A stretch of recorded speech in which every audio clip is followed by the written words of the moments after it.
Le président de la République centrafricaine a rencontré ce lundi au palais présidentiel le chef de l'État Alassane Ouattara. Faustin Archange Touadéra est venu solliciter l'assistance de la Côte d'Ivoire pour le programme de sortie de crise de son pays.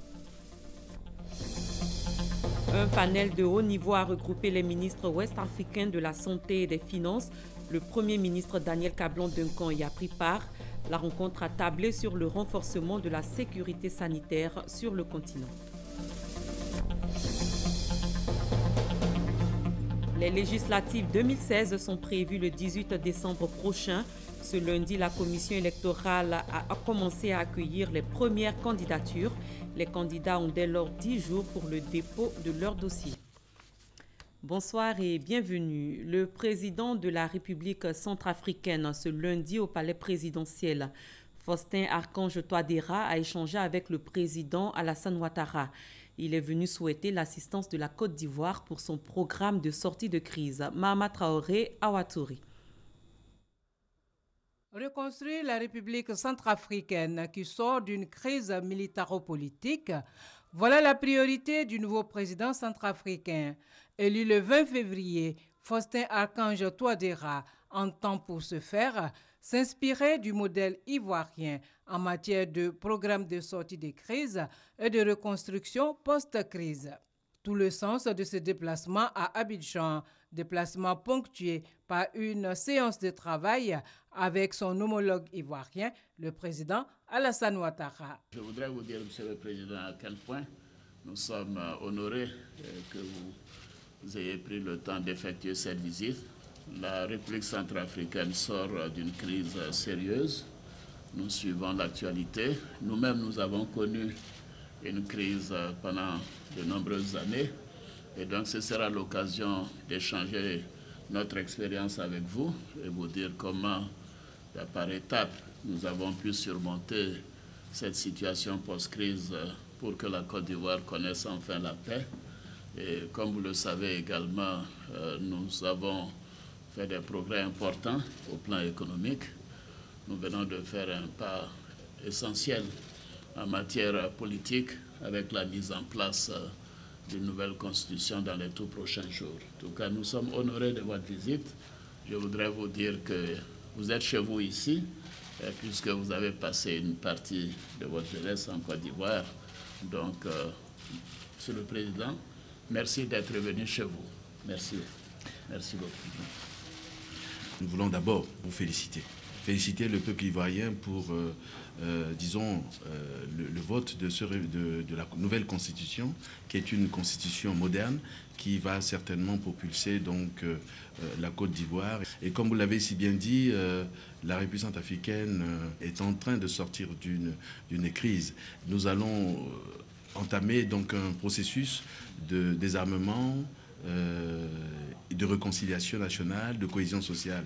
Ce que vous avez connu, la Côte d'Ivoire a connu, et le peuple ivoirien, avec beaucoup de résilience, a pu sortir de cette situation.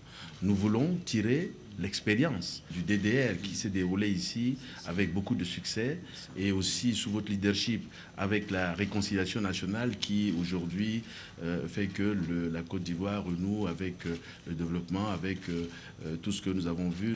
Ça fait un moment que nous ne sommes pas arrivés en Côte d'Ivoire, mais nous sommes arrivés, tout a beaucoup changé. Il y a de nouvelles infrastructures. Nous avons visité le BNET, qui est aussi un instrument, et je crois que nous voulons, par ce geste, renouer notre coopération à travers ces instruments pour la formation de nos forces de défense et sécurité. Nous pensons que vous puissiez nous aider. Nous sommes très heureux d'être ici en Côte d'Ivoire pour profiter de cette expérience qui a marché et aussi profiter de votre voix pour solliciter d'autres partenaires qui pourront nous appuyer dans notre effort de relèvement. Autre rencontre importante à l'agenda du président centrafricain pour cette visite à Abidjan, la réunion avec les dirigeants de la Banque africaine de développement. Il sera question d'un appui financier de l'institution panafricaine à son pays, et ce, en prélude à la conférence des donateurs pour la Centrafrique qui se tiendra le 17 novembre prochain à Bruxelles, en Belgique. Toujours au palais présidentiel, le chef de l'État s'est entretenu avec le président de la commission de l'UEMOA, Hadjibou Soumaré. Ce dernier a fait le point de la situation de l'organisation sous-régionale au président de la République, par ailleurs président en exercice de l'UEMOA. Après le palais présidentiel, direction l'Assemblée nationale, des projets humanitaires au cœur d'une rencontre ce matin à l'hémicycle. L'international français de Liverpool, Mamadou Sakho, veut apporter son aide aux enfants orphelins et démunis à travers sa fondation. C'est de cela qu'il a discuté avec le président de l'Assemblée nationale, Guillaume Soro. Ce n'est pas son premier passage en Côte d'Ivoire.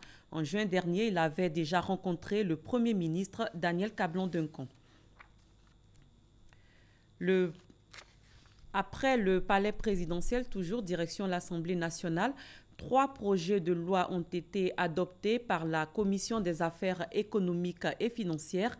Il s'agit du projet de loi portant sur la création d'agences d'exécution qui vont, selon le ministre du Budget, fournir aux usagers un service de qualité fondé sur la proximité.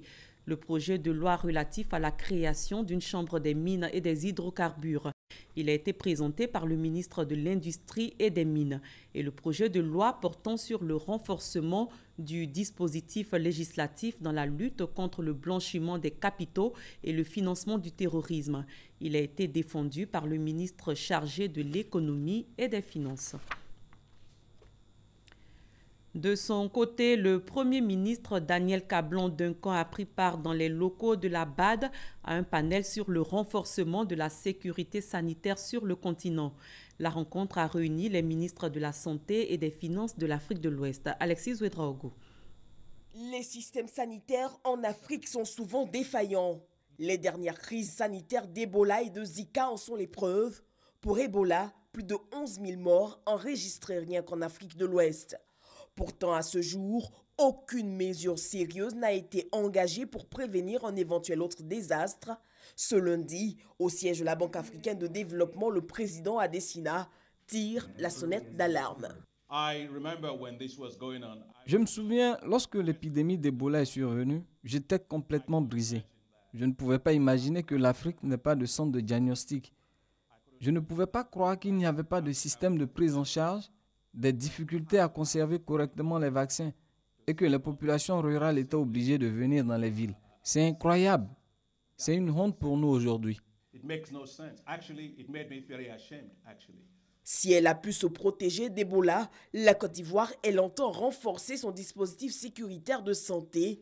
D'ici 2017, la couverture maladie universelle devrait être effective et la part du budget de la santé se rapprocher des 15% du budget de l'État, comme l'exige le sommet de 2001 d'Abuja. Il se pose à nos pays africains la question essentielle de la capacité de résilience de nos systèmes de santé face aux menaces et aux crises sanitaires.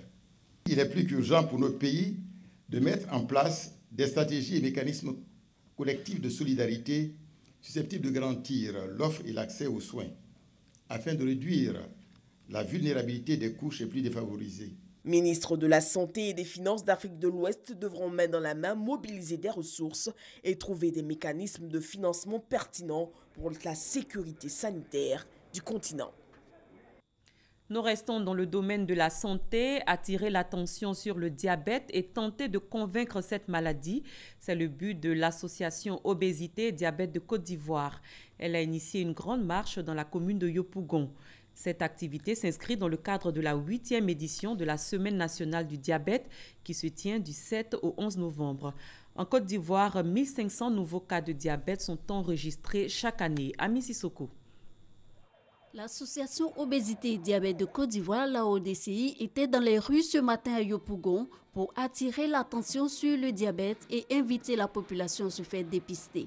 Cette marche donne le ton de la 8e édition de la Semaine nationale de sensibilisation et de dépistage gratuit du diabète. En matière de diabète, la Côte d'Ivoire avait une prévalence en dessous de 6%.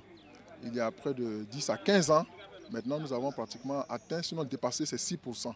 Donc vous voyez que le nombre de diabétiques va croissant. Les causes du diabète, il faut en citer deux. Il s'agit essentiellement de causes génétiques, donc c'est l'hérédité. Et puis il y a les causes de l'environnement, à savoir l'alimentation, et puis une absence d'activité physique.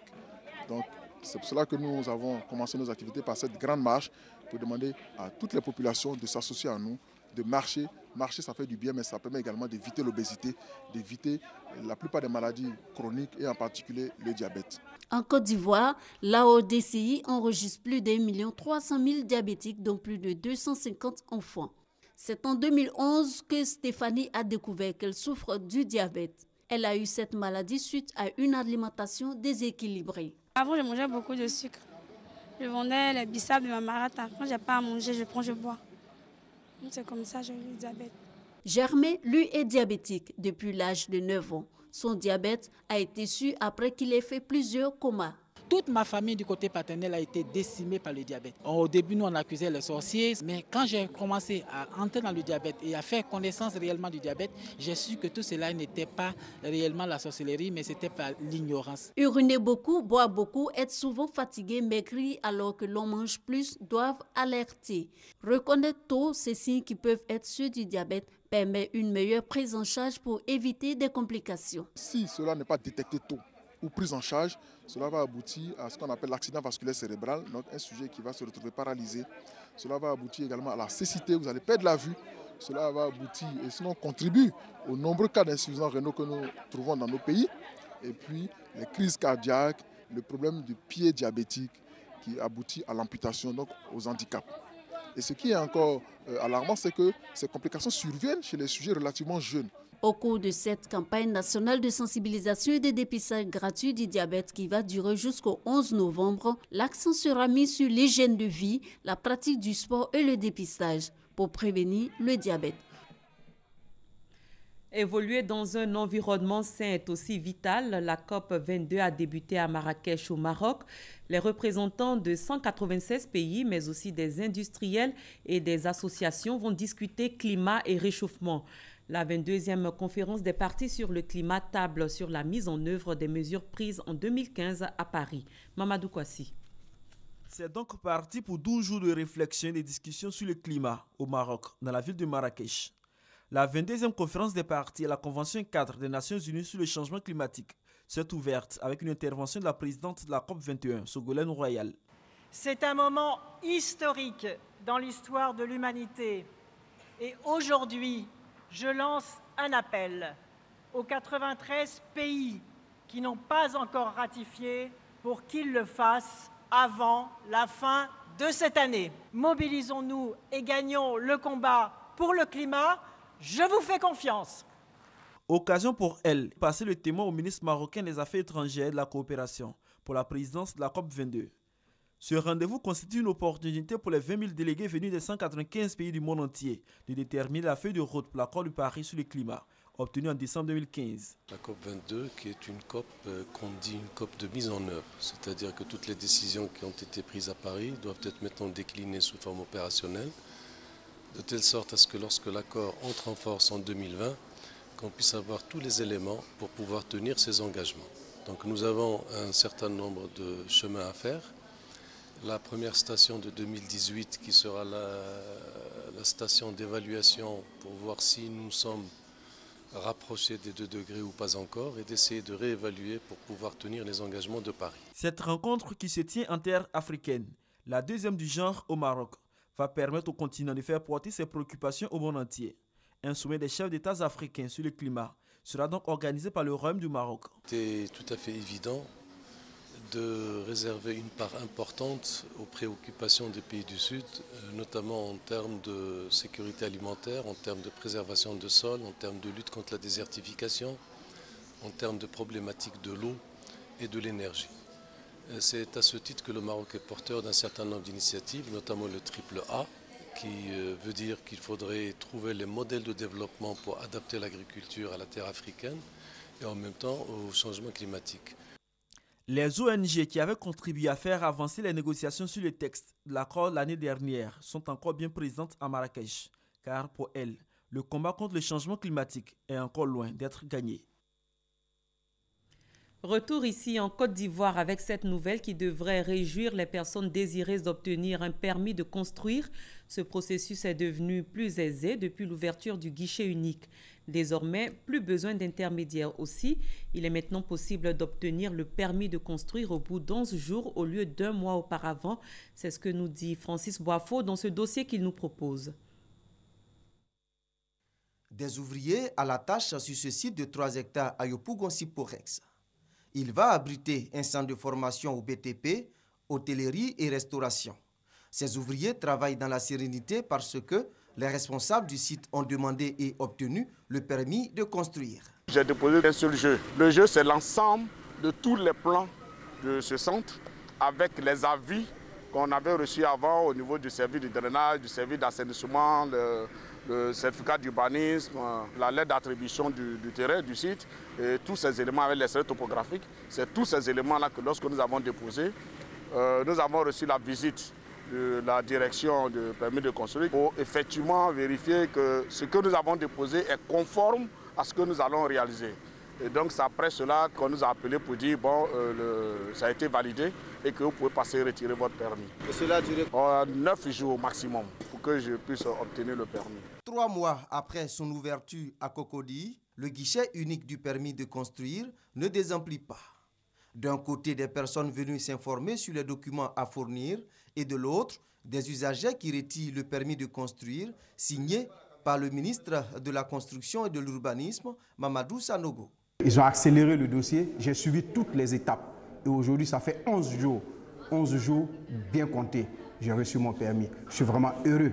En 3 mois, le dispositif du guichet unique a enregistré 108 permis de construire délivrés, 14 à la signature et 69 dossiers rejetés. Mon dossier a été rejeté. Il s'agit d'une attestation domaniale que j'avais déposée pour l'obtention d'un permis de construire.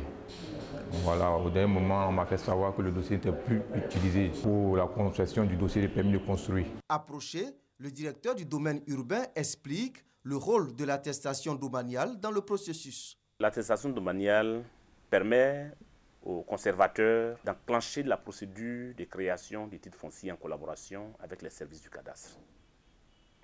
Et c'est à l'issue de la procédure de création du titre foncier que le ministre de la Construction à Abidjan et les préfets à l'intérieur du pays, chacun dans sa zone de compétence, va prendre l'arrêté de construction définitive. Et seul l'arrêté de construction définitive constitue un acte de propriété. Autre difficulté qui pourrait, selon les responsables du guichet unique, retarder le traitement des dossiers ou conduire à leur rejet, les difficultés d'accès au site pour les inspections, l'indisponibilité des usagers et le recours aux intermédiaires. On n'a pas besoin de connaître quelqu'un au guichet unique pour avoir son paiement. On n'a pas besoin de démarcheurs. Venez vous-même. J'exhorte les usagers, la population au sein du district d'Abidjan, d'éviter les constructions anarchiques. Ça y va de eux-mêmes leur propre sécurité. 11 jours en moyenne ou 21 jours au maximum pour obtenir son permis de construire contre plusieurs mois auparavant parce que tous les acteurs sont désormais réunis en un même lieu. Des commissions siègent 3 fois par semaine au lieu de 2 fois par mois. Le ministère de la Construction et de l'Urbanisme dit avoir pris toutes les dispositions pour faciliter l'accès aux documents administratifs avec des coûts réduits. C'est 50 000 francs pour tout type de construction. Que du R+1 jusqu'au R+10, R+15, R+20, c'est 50 000 francs pour la demande de permis de construire.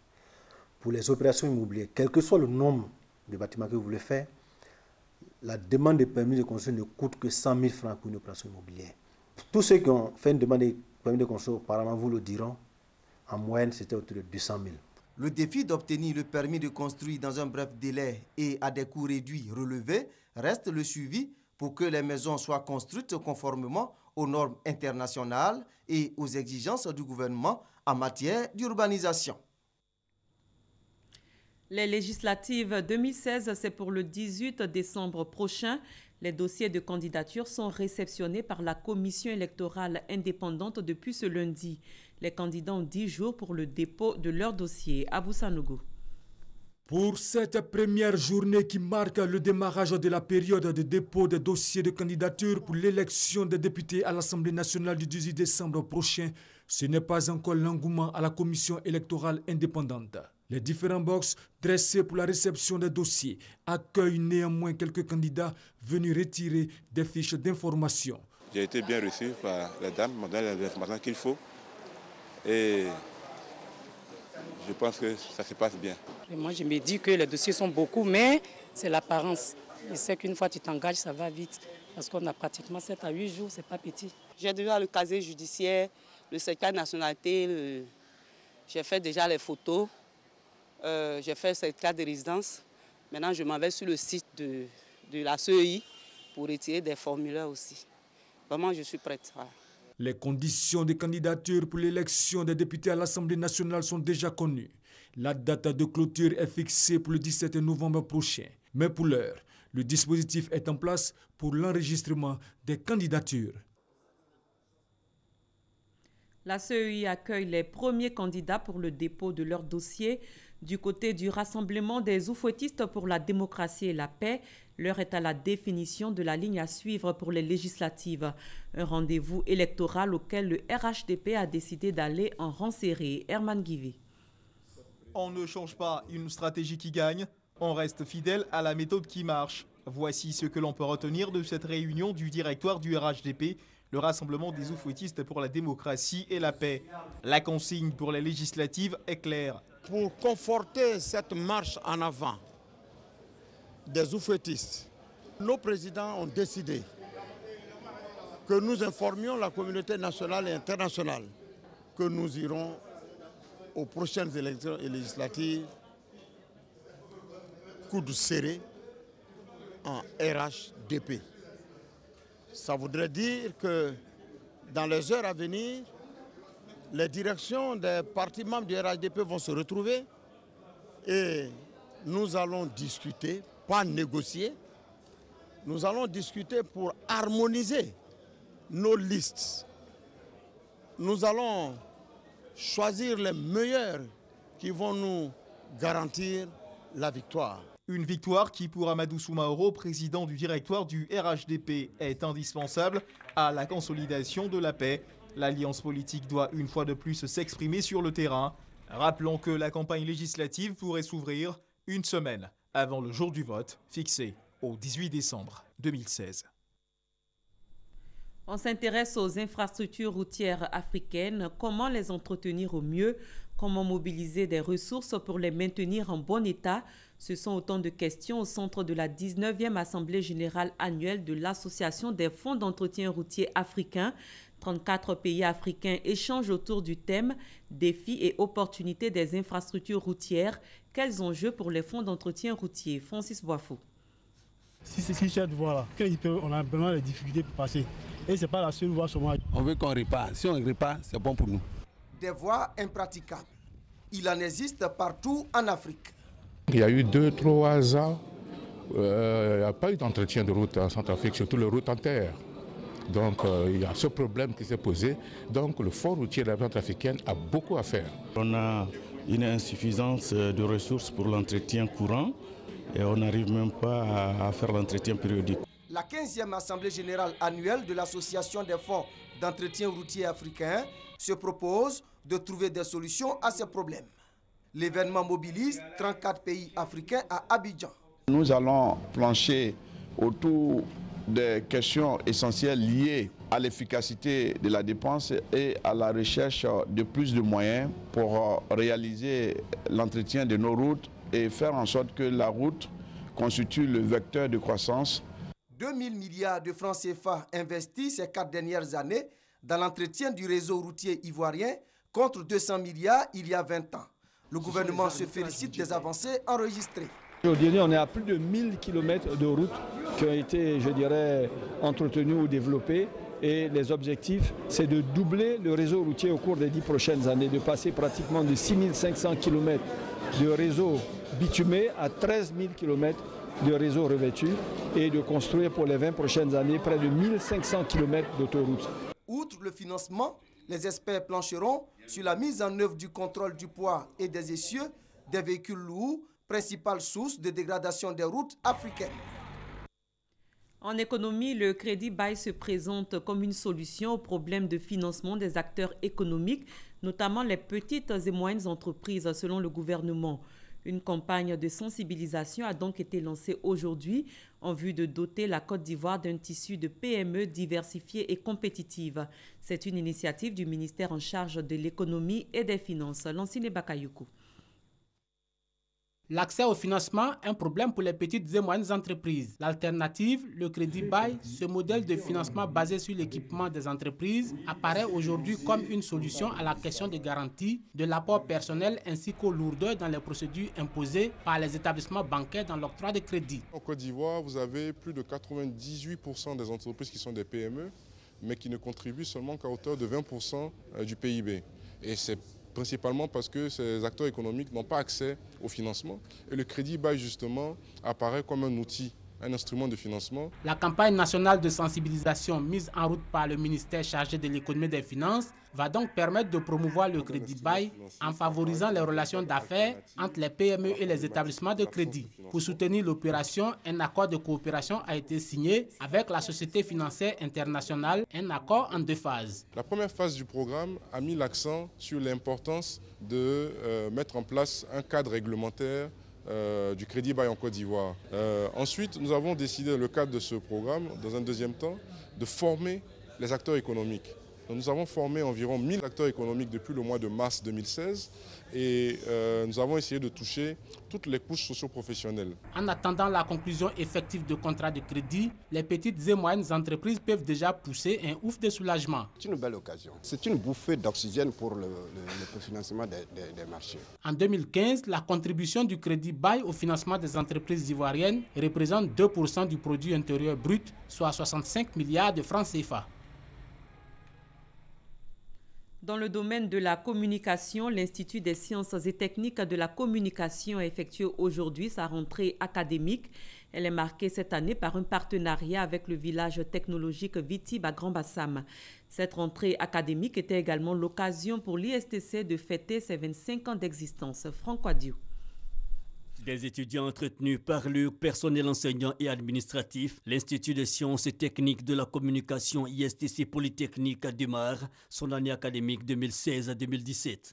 Un effectif de quelques 700 étudiants inscrits en licence ou master en journalisme, production, télécommunication, publicité, marketing ou encore art et images numériques.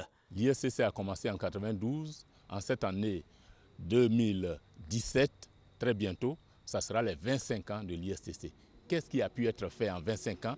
Et surtout, qu'est-ce qui va être fait pour les 25 prochaines années? Le défi nouveau est donc le partenariat. Et le Vitib a choisi comme allié de choix pour ouvrir aux étudiants en communication de nouvelles perspectives. Le Vitib est aujourd'hui un partenaire de choix, un partenaire privilégié.